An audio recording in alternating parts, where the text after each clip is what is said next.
Assalamualaikum warahmatullahi wabarakatuh. Salam sejahtera, salam berbahagia saudara-saudaraku semuanya. Kali ini tentang bagaimana cara membuka hati. Sebelum kita ke sana, sebelumnya perlu saudara pahami, saudara ketahui sebenarnya apa sih yang dibawa oleh hidup kita ke dunia ini. Kalau dunia ini bukan kita bawa, tapi dunia ini kita datangi, karena dunia ini sudah ada ya. Yang kita bawa itu sebenarnya hanya ada dua, yaitu satu lahir, kedua batin. Makanya manusia ini membawa lahir dan batin. Di satu sisi yang namanya lahir ya, yang namanya lahir jasmani, badan yang sifatnya ini material, kebendaan. Jadi sinergi dengan dunia. Kita dihadirkan dunia ini ya sama. Dunia ini adalah kebendaan, kematerialan. Nah, di sisi yang kedua adalah batin, rohani. Kalau diibaratkan dengan zaman sekarang itu, kalau badan itu adalah hardware-nya, kalau batin itu adalah software-nya. Nah, di dalam batin itu, yang ada di batin itu berkaitan dengan batin itu sangat kompleks. Ada sisi positif ya, bagian positif, ada cinta, ada kasih sayang, ada ridho, ada sabar, ada iman, ada keyakinan, ada kesadaran yang sifatnya kesadaran universal dan sebagainya. Tapi di sisi yang negatif ya, ada kebencian, ada kecewa, ada emosi kemarahan, ada tidak nerima, ada ketakutan dan semuanya. Itu yang berkaitan dengan apa namanya software tadi, dengan batinia tadi, dan sifatnya itu imaterial, jadi tidak kebendaan. Ya, bisa dikatakan energi, rasa yang tidak dibatasi oleh dimensi ruang dan waktu, tidak terbatas. Jadi bisa kontak, bisa terhubung begitu jauhnya, tidak terbatas.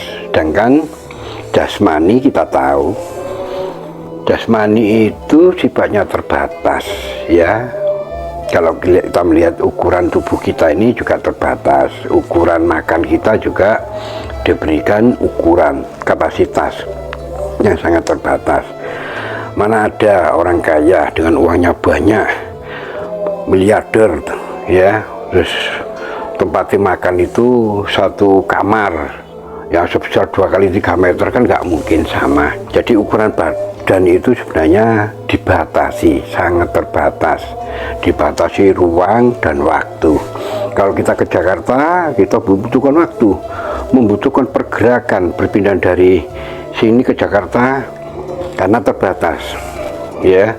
Jadi kalau kita sadar sebenarnya hidup kita ini sebenarnya hakikatnya itu bukan badan.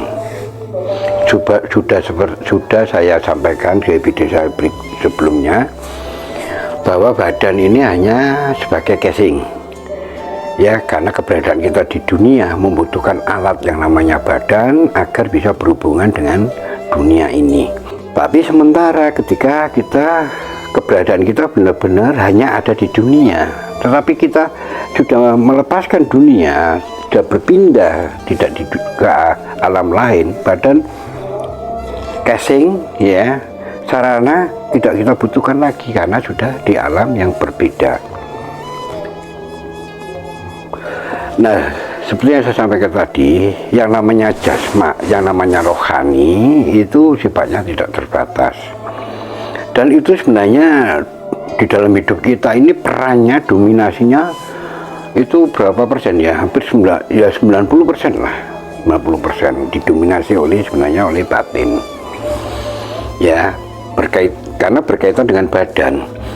Apa yang dihasilkan badan ya, hasil interaksinya badan, hasil dari pergerakan badan itu sebenarnya juga akhirnya menjadi energi Ya, kita bergerak sedikit aja kita merasakan.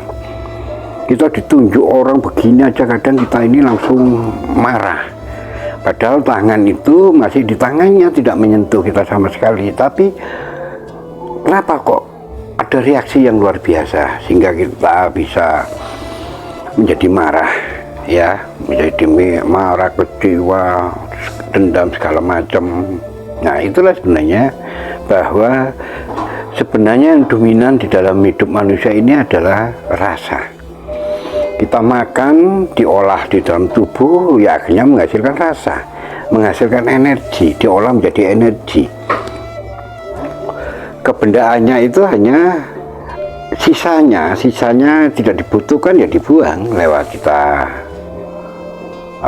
kencing, lewat kita berak. Nah, makanya kalau kita ingin lebih luas hidup kita, bahkan supaya kita bisa berhubungan dengan Tuhan yang tidak banyak, yang hampir semua orang ya, yang namanya Tuhan itu di mana, kita tidak tahu dengan pasti, dengan jelas keberadaan di mana. Nah, terus hubungan dengan apa? Agar kita terhubung dengan diri kita ini dengan yang bagian apa? Kalau tubuh ini kan sudah hanya untuk dunia. Terus tubuh ini sangat terbatas, ibarat mesin. Tubuh ini hanya ibarat mesin. Yang dibutuhkan itu hanya bahan bakar.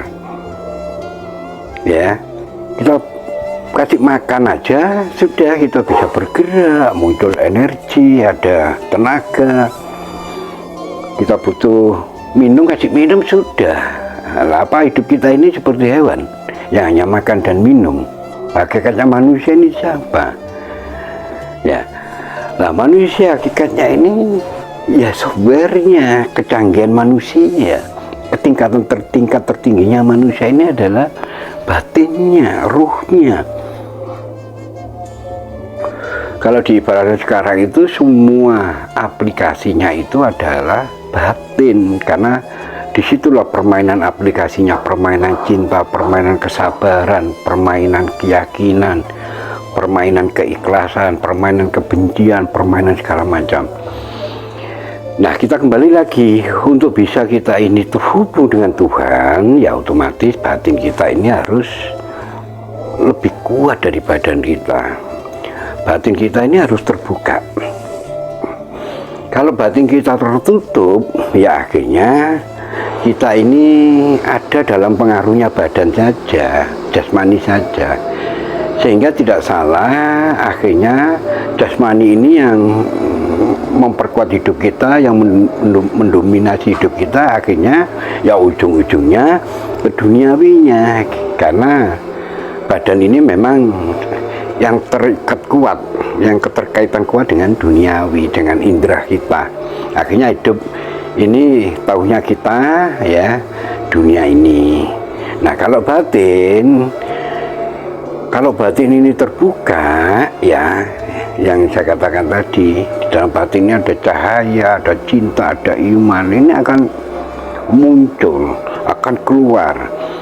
Ya, cahaya ini akan menyala. Nah, kalau cahaya ini akan menyala, ya otomatis cahaya ini akan terus tersambung kepada yang juga maha cahaya, terhubung juga dengan yang sifatnya imaterial, yang namanya maha gaib. Otomatis tidak ada halangan, tidak ada ruang, tidak ada tempat yang bisa menghalangi, karena ini sifatnya energi, sifatnya cahaya. Itulah sebabnya saudara-saudara, kenapa kita harus membuka batin? Ya karena itu hakikatnya hidup kita, yang hidup yang selamanya. Nah, setiap manusia, semua manusia ini, siapapun, apapun agamanya, apapun bangsanya, apapun rasnya, apapun sukunya, semua yang membawa batin, karena itulah manusia. Tapi terkadang kita tidak paham, seakan-akan kebatinan, batin kita, kalau kita rawat, kita optimalkan, kan mengoptimalkan diri kita. Nah, untuk berhubungan dengan Tuhan itu ya melalui aplikasi software yang tidak jangkauannya terbatas. Itulah sebabnya saudara-saudara, kita harus kembali kepada hati kita, agar muncul kesadaran universal kita, kesadaran tertinggi kita, agar kita merasakan ketika hubungan dengan Tuhan terjadinya link, terjadinya klik ya, terjadinya terhubungnya kita dengan Tuhan, otomatis kita merasakan aliran listrik ini terhubung dengan kabel-kabel, otomatis mengalami aliran listrik, otomatis dirasakan listrik.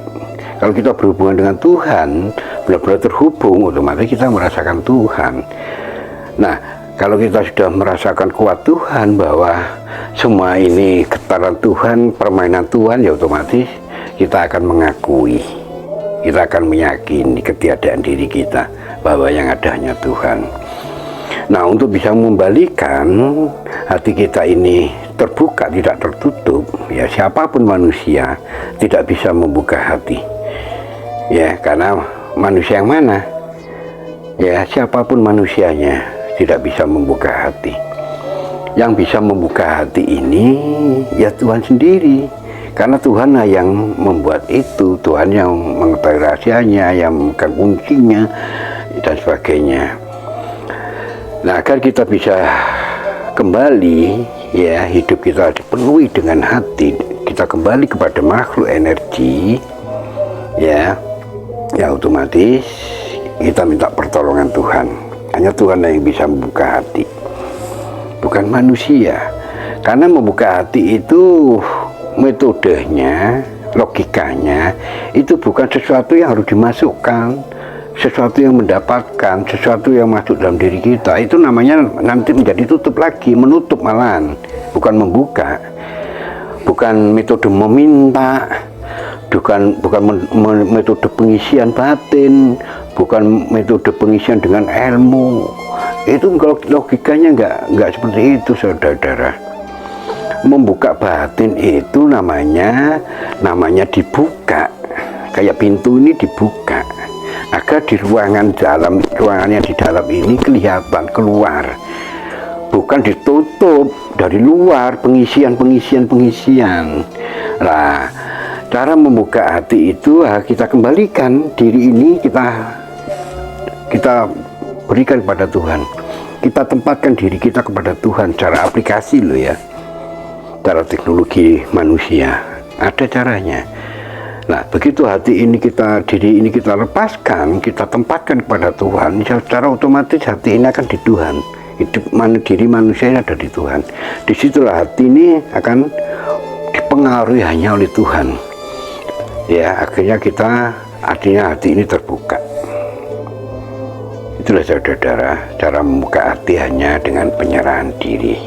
Nah, penyerahan diri ini adalah sesuatu yang begitu dahsyatnya keyakinan manusia, kepercayaan kepada Tuhan. Itu tidak semua orang tahu. Ya, ada metodenya, tapi bukan cara seperti umum. Namanya membuka hati itu dengan pengisian, itu namanya penutupan, menambah tutup, menambah hijab. Membuka hati itu ya dengan pelepasan. Terus saudara yang saya sampaikan, akhirul kalam, wassalamualaikum warahmatullahi wabarakatuh.